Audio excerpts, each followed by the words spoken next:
good marketing right there. So as was stated, my name is Avante Daniels. I am the CSO and owner of Seeker. What we do is we help future-proof leaders and companies. I know some of you have been wondering, is it Seeker, Seeker, and Seeker? We're in San Francisco, so we gotta have a cool tech name, right? So we dropped the K and put a Q there. But our whole thing is solving problems. Right? We come into companies, we work with leaders, and they say, here's what's going on either internally or externally. And we say, well, let's come up with a solution that doesn't just work for now or the next 3 years, but something that can work for the next 15 years. And that means that we have to look ahead to a place that is usually a pretty gray wall, right? And so what we're gonna talk about today is we're gonna talk about how we do that. And because AI is the hot word for 2025, we're gonna talk about things being driven by AI. And really, my whole problem with that phrase, but I have to put that in the title so that you would be here right now. So you've seen the memos, right? You've seen the emails, you've seen the flyers, the commercials, the ads, the website, and they've got one of these kind of phrases up there, right? Driven by AI, powered by AI, AI is the super pillar, cooked by AI, right? Built with AI. It's like, what in the world, AI doing everything but my laundry, right? Like it's everywhere. And I think that this is actually where the problem starts. Because all of these phrases have one thing in common. They put the horse behind the cart. A lot of times as we're talking about AI, you hear all these amazing things, and we've had a wild 100 days of January, right? Especially if you're in marketing, right? We saw TikTok die, come back as a zombie, now it's on 75 days. We now have DeepSeek disrupting the AI space, and a lot of the conversation is on what can be created. That's not really how AI is meant to be used. And so when it comes to internal work, or it comes to communications, and it comes to leveraging this really big and sexy thing that's also super expensive, and now we have to justify that on our budgets, the question becomes, how do we do that? And how do we do it in such a way that doesn't allow this to happen? Where we're steering a ship, we're not powering it, and we have zero control over where this is headed. But it sounds cool, right? So let's talk about what AI is. I worked in tech for 2.5 years and was lucky enough to actually work on an AI job board before AI job boards were a thing. This was like in the middle of the Great Resignation. And so I knew nothing about AI. And I used to have calls with our AI engineer, and he hated me because it would be the end of the day and I'm like, hey Felton, I got a question for you. You gotta explain NLP, you gotta explain Elasticsearch, you gotta explain LLMs, dude. Like I'm a marketing activist, programming guy. I don't know what in the world you're talking about. And so here's how he explained it to me. And again, I'm not a tech guy like that, right? So we're just all gonna rock with this. It's just like this. It's like what happens when you're reading.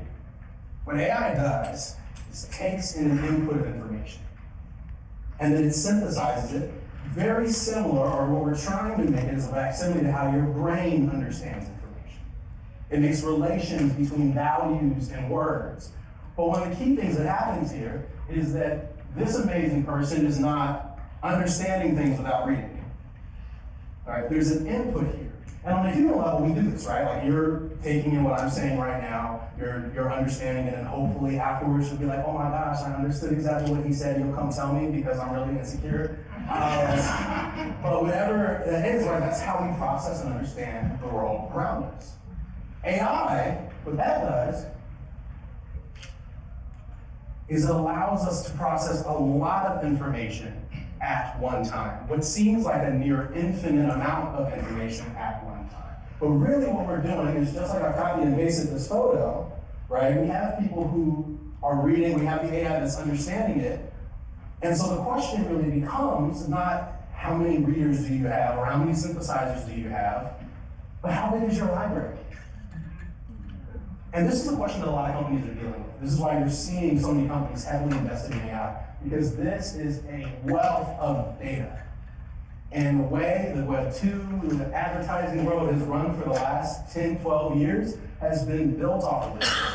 It's extremely valuable. But we're not necessarily sure how to use it. And AI allows for us to essentially have an input and an output. And the cool thing is that when you know that, you're able to do really amazing things with the AI. For myself, I'm dyslexic. That's the reason there's no words. I gave up. right? No, I can type enough to put the title. But I wrote a book. I wrote a book and published it last year called Power, Beats, and Rhymes, and it explores the democratization of media and how that impacts power as we know it. And I wanted to write it for my friends in Atlanta. This is my hometown. It's kind of crazy to be here. We'll be out, right? But write it for my friends in Atlanta, and I wanted to explain power dynamics, the same level that I've had it explained by sociologist friends, PhDs, and break it down in a way that made sense. And so I was like, I need to write this book, but I can't write a book. I can't type that much, and I don't know how this is gonna work out. And then I remembered, I have Otter. You know that annotation that you use for your Zoom meetings? Well, it has a mobile app, so I put it on my phone, I plugged in my AirPods, and I started pacing just like this, very similar. I started walking my apartment and wrote out about a chapter every 2 hours. Was able to transcribe it, and then I took it back to the AI and said, hey, here's this transcription, but I want you to follow my style, my tone, my voice, my grammatical style. I didn't make a mistake when I said finna. I don't want you to change that. I want you to keep it exactly as it is, but I want you to make this into a readable format because this is everything I've got. Here's my research. And in less than 2 months of transcribing, I had a book ready to be published. Right? Now, in that AI example, what we're doing is we're taking one singular input and we're creating something very similar to it, right? The transcriber took what I said and turned it into written text. Then we just stylized it up. It was the same modality, which is kind of helpful, right? If you're in a meeting and you're recording conversation and you want to get a summary, an executive summary, this is where AI shines, right? Is that it can pull all of those pieces together. But this goes further than that. Right? Because just like I had something that I wanted to deliver first to the AI, and I gave it this manuscript, and then we synthesized it from there. Once we have something that we can synthesize, we can go a lot further. One of my clients back in the day, his name is Paul Wolf. He's the first chief people officer at Indeed. He was foundational in establishing the culture there. He's currently on the board at Scale. He wrote this book a couple years ago called Human Beings First. For my HR people in the room, I highly recommend it. But it's essentially talking about human first leadership, a term we're all very familiar with. And he broke up 8 practices where he was like, these are 8 commitments that your team should make in human first leadership. And in the first conversation I had with him on marketing this book, he was like, I really want this to be a curriculum. I really want this to be something that people can grab. And I'm scared that the book, while it's not that big, while it's not that heavy, that it's not gonna be as accessible for everybody. And so as we got to marketing the book, I sat down with him again, we did a couple of Zoom calls, and I was able to take his manuscript and me asking him, hey, how would you explain this key commitment, right? And we were able to put that into an AI. And then by contracting an instructional designer, we said, all right, we got the manuscript, we need the process. How, as an instructional designer, do you take a manuscript and turn that into curriculum? And I said, well, first we start with objectives and standards that are synthesized from each chapter. Then we go into building a mastery exam. From the mastery exam, we work our way backwards to build out the modalities of the curriculum. I said, word, that sounds complicated. I'm not an instructional designer, but I am a designer, and I know design theory. So I go back to the AI, right, with the manuscript, with the recordings, with Paul's preferences on how he likes to show up and teach, right? And we're not doing an intake form. We're not following a rubric on how this has to go. We know the process, we know what the deliverables need to be. And so we developed a $20,000 curriculum out of his book and 3 Zoom interviews. Because we were able to walk through the very human process of instructional design, synthesize through AI, and then created 100 pages of strategy within 3 days, full market analysis, able to go as deep as I wanted to, as quickly as I could go, in a way that was only for him. Right, now we kept what he wanted at the core of it. It was his ingenuity and his book that allowed for the curriculum to be a thing, but the AI captured all of those thoughts, which can work on an individual level. But there's more, because I still have 20 minutes. So, one of my favorite things happened in 2022 on TikTok. This trend popped up. I like cars. I think they're cool. Can't afford fancy cars yet, working on it. And so this trend was specifically picked out for me. These are called K-trucks, K-E-I. They're very popular in Japan. They're a single cab utility pickup truck. They run for around $1,500 US. So, right, yeah, you see that face? That's what I was saying. So, oh shit, this is why I was targeted for this truck, because I can't afford no fancy car. And the thing that people love about them is that they have a low miles, they have fantastic mileage, they're durable, they're practical, they work great. And so what's happening is these TikToks started popping up. And first it was a niche trend under used cars, and like in that, but suddenly they started getting to the millions and started getting to high view and comment rates and high share rates. And we're like, this is indicative of something. We just don't know what is happening. What was happening is these guys were like, well, we can get one of these trucks from Japan for like 10K. And we'll drive it out here. And so in the back of my mind, as we're building Seeker and we're doing all this stuff, I'm like, man, why wouldn't you just buy a used car here?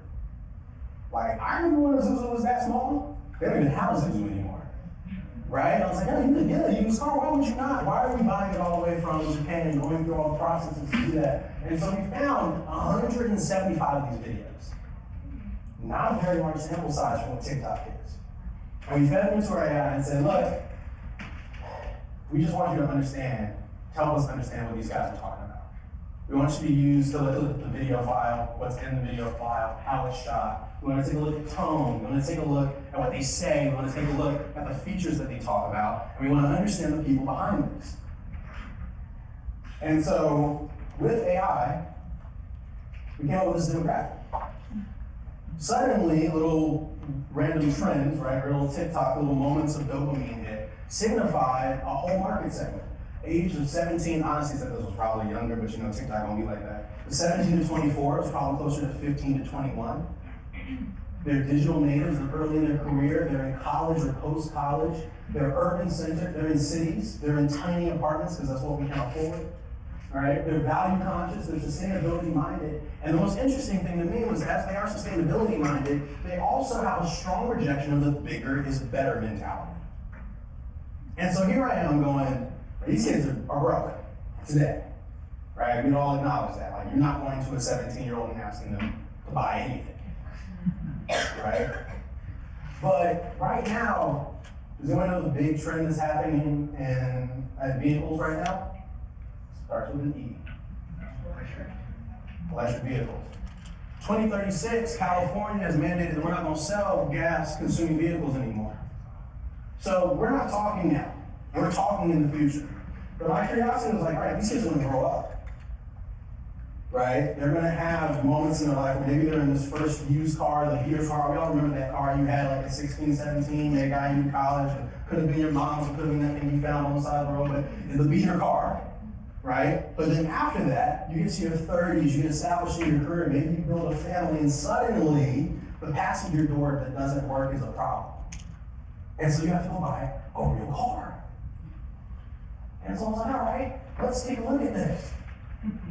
Let's see how they are going to make up our car buying cohort, meaning that they will have the income to spend $40,000 on a new car. And how is that going to align with the market adoption for EVs? Right, so now we're not talking individual, we're talking full cultural consciousness. And we realize is that in the next couple of years, we probably see a blip pop up for automotive makers, where suddenly a decent amount of the buyers, not a huge amount, very marginal, are going to be of this demographic. It's going to be the kids with their parents' money, where they did really well in tech and they were able to cash out super fast, right? But it's going to be a blip, and that's when our competitors are probably going to go, oh, what's going on? What kind of cars are they buying? But by the time we get to this very poorly colored red dot, things will be different. Because at this point, they make up 47% of the market share. A demographic of people who want sustainable, smaller, easy to use in urban space vehicles. At the same time, the EV market's going to be going up around that exact same percentage. So when we talk about this group in the future, we're talking about a segment that currently is untapped in America, and only 5% of that market segment will generate close to $33 billion on the West Coast. Now, people gonna figure this out, right? This is not like a secret. It's not like don't tell folks, because like it's gonna happen, right? That's what we're looking at here. But we're not in 2026 yet. suddenly we're able to understand the values of our consumer, understand the values that stick with them. We learned that people who prefer big trucks. People who like smaller vehicles, even when they have to get something practically bigger, still go with the compact model. It makes a complete difference to understand that this is something that people stick with, and you have how long to prepare? To the end, you're no longer is your business reactive to the market. Because the market told you before the market knew. Right? We're not using AI here to tell us what's coming next. We're using people, we're asking people, we're gathering that information in the rawest forms possible. And meanwhile, GMC just released new EV Hummers that are so big they cannot be parked in San Francisco. But they do move sideways. They do, they crab walk. It's really interesting. I wish. No, I saw, there's one that parks outside of my apartment, and I was like, first I saw the commercial, I was like, these things are huge, like they're Hummers. And then I saw it in person, I was like, oh, that's way bigger than I thought it was. Oh, that's worse. This is where we're headed right now. Right? Our generation grew up in car consumership where bigger was better. And so in a reactive market, there's a whole group of people who go, well, we need to make bigger trucks. We need to make bigger EVs. Right? Meanwhile, the Gen Z, the next audience that's coming to market that's going to have the financial power to actually carry these kind of vehicles forward into economic stability, guess what they don't want? Big ass cars. Right? They don't. If only we had used AI to understand where the culture was beforehand. If only we had just listened to people and tried to gather their true sentiments, rather than using it for a predictive analysis based off of a really small subject set of our own customers. AI, when properly used, and this example does this, it uses AI as a solar sail. I love space. I think space is cool. I think the ocean is terrifying. Did you know that we know more about space than the ocean? That is not okay. Right? So as we all try to get out of here, right, we're gonna have to use solar sails. They capture energy, they don't generate energy. They capture solar energy, which has got a longer life expectancy than us. And it powers it. The bigger your net, the bigger your sail, the more power you can harness, the more you can take in. When we talk about AI being used to make human-centered strategies, if we already know that people have opinions and they have ideas and they have questions and concerns, and we captured it, that's not generating with AI. That's synthesizing with AI. Generating with AI with something like this. I don't know if you're familiar with cigarette boats, but during the 80s and 90s, these were super popular. They also had another name. They were called the Widowmaker. Right? You see how that boat is not touching the water? This was a huge problem. They had these massive engines, and they were sleek, and they were fast, and they were sexy, and they were cool, and you could go as fast as possible, but you could not have a sustainable run. And in the business world, while we do want to grow quickly, while we do want to take advantage of scaling as fast as possible, we have to also understand that fast as possible does not always mean sustainable. With AI, we're always trying to figure out the next workflow. Right? We always want to understand exactly what's coming up and how do we use the new tools to our advantage. And if we're not careful, we'll continue to say that things are powered by AI, when really they're powered by the same thing they've been powered since the beginning of time. It's human culture, it's ingenuity. It's the fact that you're here, not a robot. Right? IBM had a slide back in 1979 that said that a computer can have big management decisions because it could not be held accountable. It's a robot. Putting AI in the driver's seat consistently hands over something that was only taught and trained on a system, not informed by one. Each of you have your own shared experiences. You have your own pieces of the world that you come from. You have your own expertise. And sometimes it's really hard to communicate those things by themselves. Right? We've struggled for decades to quantify the black female experience in the workplace. I can look at my crowd, and I know that it's true, right? Like it's not happening. But how difficult would it be to sit in a room with a simple recorder and say, y'all just pop off. We'll figure this out afterwards. Right? Y'all pop off. We have so much data, I lose my mind. Oh my goodness. Right? We have a great time. But what this comes down to consistently across internal, external communications, problem solving, figuring out even the place to eat at times, right? We now have raw data in the way that we exist. Social media is here, it's not going anywhere. And when people set their videos to be publicly downloaded, it becomes a data source. Which is a good privacy tip for people who didn't think that way, right? But say that it is a public source. People are terrified of Gen Z. They're about to be scared of Gen Alpha. You're going to see all of the marketing guides in the next year, year and a half that are, ooh, watch out for Gen Alpha. They're going to be scary. They're going to do something different. They're not going to do anything different. And if we can understand them, because we're looking at the way that they speak, we're looking at their values, we're looking at their communication, and then we're turning that into insights before action, we're making a massive difference in how sustainable our companies are able to be. This even applies to employee retention.